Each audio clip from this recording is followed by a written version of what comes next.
everyone, welcome back to my channel, and today I am with Mom Philly, 60 years old, but her story is different. So she is married and her husband has a sickness. Her husband is paralyzed. So Mom, can you share us what happened?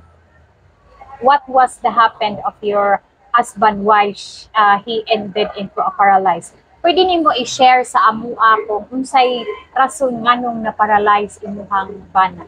Kuan man ma'am, taas yan, dugo ma'am. Unya, kanang sa trabaho bitaw niya, init ang trabaho. Okay. So she said that the reason is her husband has a high blood pressure. So that's the reason why it ended to paralyze. And then, how long he's been in paralyzed? Pila na siya katuig since na paralyzed? Duha na siya katuig karong June. 2 years. 2 years? Oh, 2 years. Okay, 2 years. Her husband paralyzed almost around 2 years. And then, ma'am, when will you get the support for your everyday needs? Like, for example, your food. Kinsa asa mo nagkuha o support mo sa inyong pagkaon? Kinsa nag-support sa inyong pagkaon? Akong mga anak, ilamin tagaan. Okay, he said that the children support them. So your children has work. How old are they? Pila na yung mga edad sa inyong mga anak? So naana sila yung mga trabaho? Oo, naadya sa New Town ma'am. Okay. So they are working in Mactan, what, call center? Dili, kanang nasa Manulife, maintenance. Maintenance in Manulife. So it's their children to support them for their everyday needs, especially for the food, and then her children is working here in Mactan as a maintenance. And ma'am, unsay trabaho sa imo? What was the job of your husband before? Unsay trabaho sa imo ba sa imo? Carpenter ma'am. So carpenter. Oh, so that's why he was under the sun because he was a carpenter. And are you renting a house now? Nag-rent mo og balay? Sa una pa to ma'am, sa wala pa siya ma-atake. Naani ko naami paabangan, mga kwarto-kwarto lang. Okay. Nya karon ako mga bata nga ninyo na nag-atake na po na kumbana, wala na lang sila naglain, naaral sila sa mga kwarto. Okay. She said that before they have their own house and they have a business before, like a room for rent. So that's what their extra income before. But now, since her husband has a paralyzed and their children have their own family, so they stopped that for renting. So it's their children now who are living in the room for rent that was their business before. How many child are you? Do you have? Pila ka mo anak? 8 ma'am, namatay ang duha. Bago pang namatay itong isa na laki.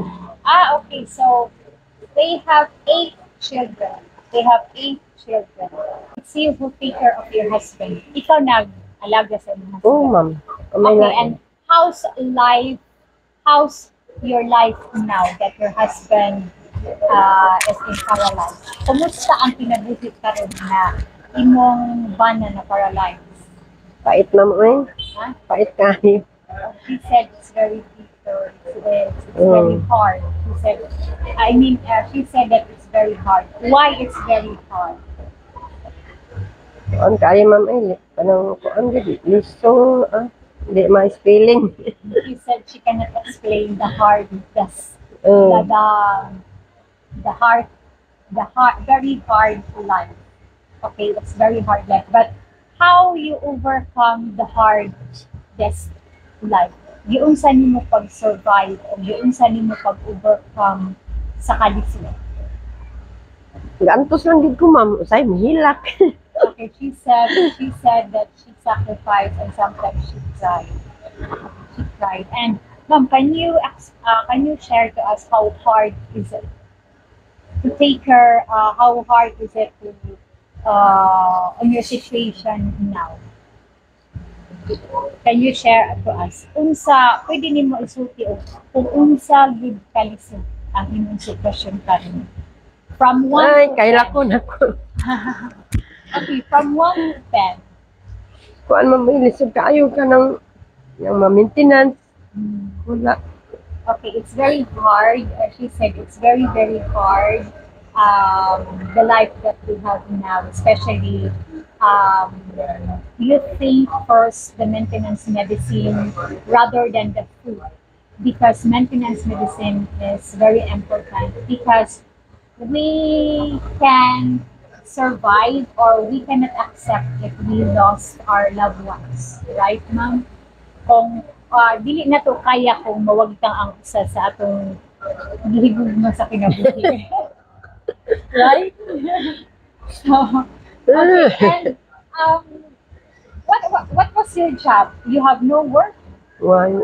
No. See, for your 8 children, when you were 8 children, that's the only work of your husband, carpenter. Carpenter, ma'am. Okay, but all of them are finished school. Ma'am? O, ang uban nimong mga anak na nakahuman og eskwela. Wala yun, ma'am. Second year high school. Ano ra? Okay, second year high school. Why they don't finish high school? Anong wala man Wala. sila katiwas sa high school? Wala yun, ma'am. Kaya di ako kaya. Kaya ako rabi ang usa may nagpuan. Ako rabi ang usa. Okay, she said that she cannot afford because it's only her who support it, and then her children prefer to work than to go to school so that they can support their parents and so that they can support also what their father needs. How old is your husband? Karon, ma'am? 66. So 66, he is 66, Mm. 66 years old. But when he was in stroke, he was 64. 64. 64. Ma'am, can you tell me how hard your life now rather than before? Unsay maikasulti nimo, unsa kalisod ang imong kinabuhi karon kung sa sauna nga normal pa imong husband? Lima kayo sa pagkaon, ang pagkaon. Okay, she said that it's very hard, especially for searching a financial for to buy the food, because her husband has a maintenance medicine, so they prefer to buy that maintenance medicine before the food. So it's your children who support you now. Are they support you? So silang tanan nag-support nimo. Unsa imuhang makasulti karon? Unsa imuhang feeling na inana imuhang ban na paralyzed? What are your feeling now that your husband is paralyzed? And how do you feel to take care of the paralyzed person? Unsa ang na-feel nimo o unsa ang kalisod na nag-atiman ka o paralyzed? Gusto niyo, ma'am, di na ko kuan dito. Kapait ka. Dito kay tanan. Nili siya, mag-prepare siya. Paso ito sakit ko. She said it's very hard because when her husband went to the bathroom, it's her who do it everything. Okay, they do it everything. And then, ma'am, do you receive financial assistance from the government? How much? 1,500. So they receive, because here we have a government who give financial assistance, but not so much. So she told me that they receive a financial assistance from the government. It was just only 1,500 pesos. That's it.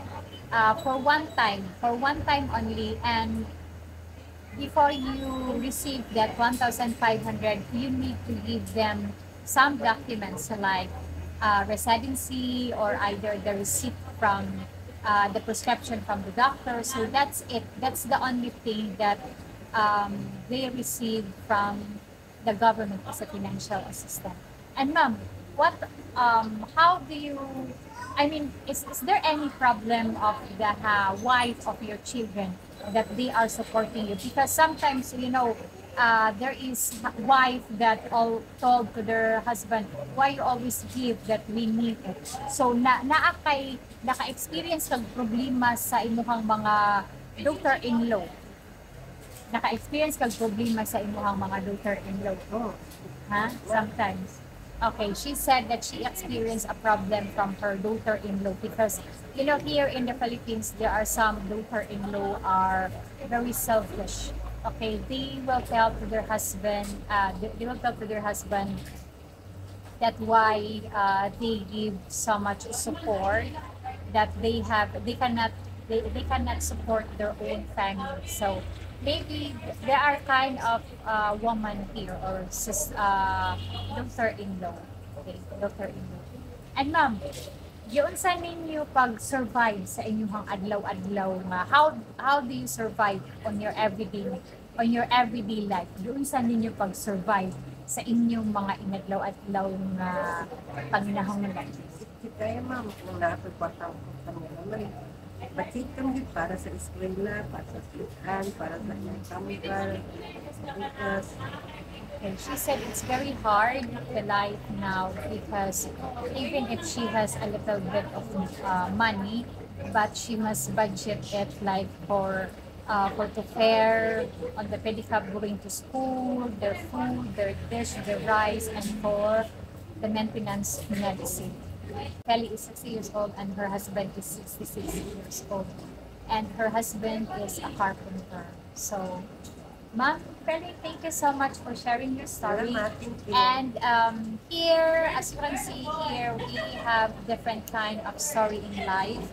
How hard is it? But Filipino people, even if it's very hard, but they are trying to keep smiling and they are trying to survive for for not to feel stress. Okay, not to feel stress because Filipino people are very religious and we always pray to God that God will guide us or God will help us, and then we keep strong. Well, thank you so much for sharing your story. That's it, everyone. I just want her to be smiled because I don't want her to be stressed on the life that he has facing now. So keep smiling.